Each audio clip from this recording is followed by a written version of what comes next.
Sebelumnya, Assalamualaikum warahmatullahi wabarakatuh. Kami dari kelompok 3 e-bisnis yang ingin menjelaskan tentang materi e-money. Sebelum itu, izinkan kami perkenalkan anggota kelompok kami. Yang pertama yaitu Anya Melani Putri dengan NIM 1047, Fira Firdaus Aulia dengan NIM 1054, Gian Maulana Malik dengan NIM 1071, saya sendiri dengan Muhammad Maulana Ridho dengan akhiran NIM 1074, dan Ahmad Faris dengan akhiran NIM 1076. Yang pertama, di sini saya akan membahas tentang pengertian e-money. Pengertian e-money mengacu pada definisi yang dikeluarkan oleh Bank for International Settlement atau BIS dalam salah satu publikasinya pada bulan Oktober 1961. Dalam publikasi tersebut, e-money didefinisikan sebagai produk stored value atau prepaid, di mana jumlah nilai uang disimpan dalam suatu media elektronis yang dimiliki seseorang.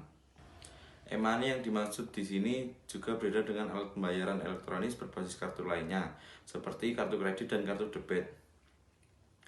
Contohnya, inovasi produk prabayar secara fungsional adalah model prabayar yang umumnya dikembangkan oleh perusahaan telekomunikasi, di mana nilai uang tidak disimpan di dalam kartu atau bukan stored value, melainkan disimpan dalam server database perusahaan telekomunikasi yang menerbitkan kartu prabayar tersebut. Saya akan menjelaskan tentang manfaat e-money. Yang pertama yaitu lebih cepat dan nyaman dibandingkan dengan uang tunai, khususnya untuk transaksi yang bernilai kecil atau micropayment, disebabkan nasabah tidak perlu menyediakan sejumlah uang pas untuk suatu transaksi atau harus menyimpan uang kembalian. Selain itu, kesalahan dalam menghitung uang kembalian dari suatu transaksi tidak terjadi apabila menggunakan e-money.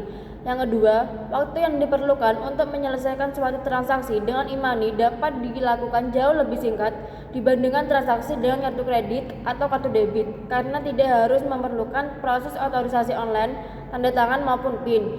Yang ketiga, selain itu dengan transaksi offline, maka biaya komunikasi dapat dikurangi.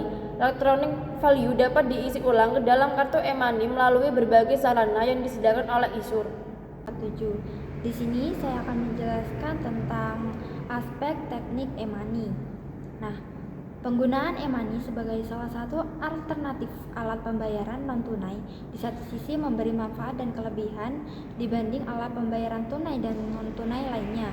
Namun di sisi lain, e-money juga memiliki berbagai potensi resiko. Oleh karena itu, untuk mengenali potensi resiko yang ada pada e-money, perlu terlebih dahulu memahami aspek teknis pada e-money. Yang pertama yaitu media penyimpanan data elektronik. Berdasarkan media yang digunakan untuk merekam nilai uang yang telah dikonversi ke dalam format elektronis, produk e-money umumnya dikategorikan akan dua kelompok, yaitu yang pertama card-based product atau prepaid card. Nah, e-money dalam bentuk card-based product sering juga disebut sebagai elektronis parses. Nah, yang kedua yaitu software based product atau prepaid software, sering disebut juga sebagai digital cash. Nah, produk e-money yang masuk ke dalam kelompok ini pada prinsipnya merupakan satu aplikasi atau software yang kemudian diinstal ke dalam satu personal komputer atau PC yang dijalankan dalam operating system yang standar. Nah, yang kedua yaitu teknik representasi nilai uang dalam e-money. Berdasarkan teknik yang digunakan untuk merekam dan memanipulasi data elektronis yang merupakan representasi nilai uang yang terkandung di dalamnya, produk e-money dibedakan atas yang pertama, balance based product teknis yang digunakan untuk memanipulasi data. Dalam konsep ini menerapkan prinsip yang biasa digunakan dalam proses pembukuan, di mana setiap transaksi yang terjadi akan diperlakukan sebagai proses debit atau kredit yang kemudian mempengaruhi outstanding atau saldo yang terdapat di dalam e-money. Yang kedua yaitu note based product. Nah, prinsip yang digunakan dalam konsep ini adalah merekam banknotes yang direpresentasi dalam bentuk serial number. Setiap serial number mewakili banknotes dalam pecahan demonisasi tertentu yang bersifat unik dan mempunyai nilai yang fix atau tidak dapat ditukar ke denominasi yang lebih kecil. Baik, selanjutnya adalah startup yang bergerak pada bidang e-commerce. Beberapa fitur scammer e-money di berbagai negara sangat bervariasi. Berikut beberapa fitur yang dapat diterapkan pada penyelenggaraan e-money. Yang pertama ada transferability. Fitur ini dimaksudkan untuk memberikan batasan kepada transaksi atau transfer dana dari e-money dapat dilakukan.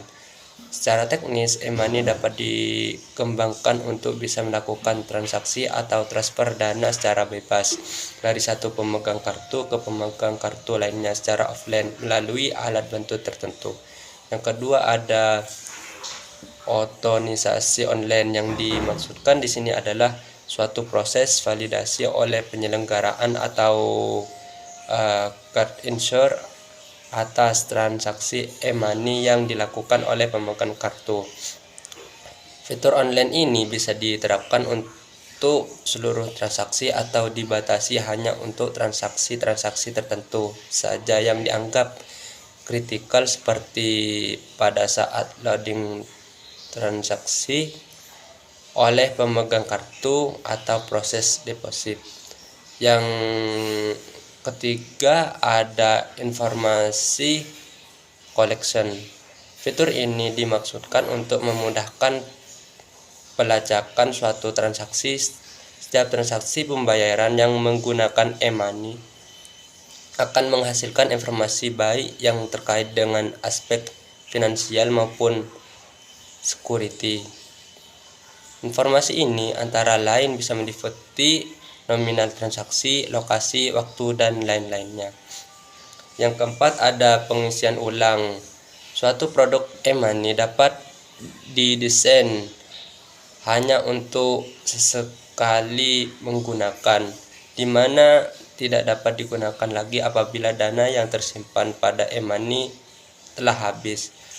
Alternatif ini adalah produk e-money yang dapat diisi ulang setiap waktu melalui berbagai cara, seperti transfer dari rekening, pembayaran tunai, atau dengan kartu kredit. Berikutnya ada single atau multiple currencies. Secara teknis, e-money dapat didesain untuk multiple currencies, namun pada umumnya produk e-money yang ada saat ini hanya menggunakan single currency, yaitu mata uang yang berlaku di negara yang bersangkutan. Yang terakhir ada single atau multiple application. Secara teknis, microprocessor chip pada smart card mampu memperoleh lebih dari satu aplikasi. Dengan demikian, satu card based production dapat berfungsi sekaligus sebagai kartu kredit, kartu debit, dan lain-lain. Bahkan bisa ditambahkan aplikasi yang bersifat non-payment seperti program loyalty, medical record, identity, dan lain-lain. Yang ada proses transaksi. Aspek teknis lainnya yang perlu diperhatikan terkait dengan tingkat keamanan adalah mekanisme transaksi dengan menggunakan e-money. Transaksi pembayaran dengan e-money pada prinsipnya dilakukan melalui pertukaran data elektronik antara dua media komputer dari pihak yang bertransaksi, yaitu antara kartu konsumen dan terminal merchant, dengan menggunakan protokol yang telah ditetapkan sebelumnya. Adapun jenis-jenis transaksi yaitu ada 3. Yang pertama ada penertiban dan pengisian uang. Yang kedua ada transaksi pembayaran, dan yang terakhir ada deposit. Kesimpulannya, mengacu pada beberapa negara, e-money sebagai instrumen pembayaran elektronik terbukti telah memberikan manfaat sebagai alternatif instrumen pembayaran, khususnya untuk pembayaran yang bersifat mikro dan retail.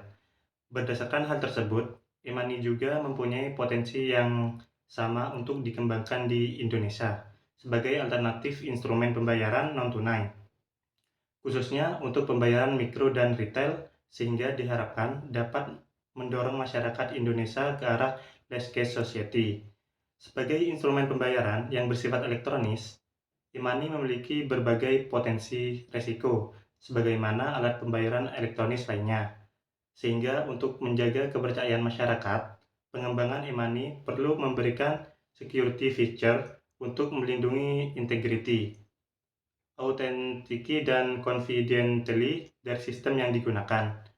Security measure yang perlu diterapkan meliputi pencegahan, pendeteksian, dan pembatasan kerugian akibat penyalahgunaan.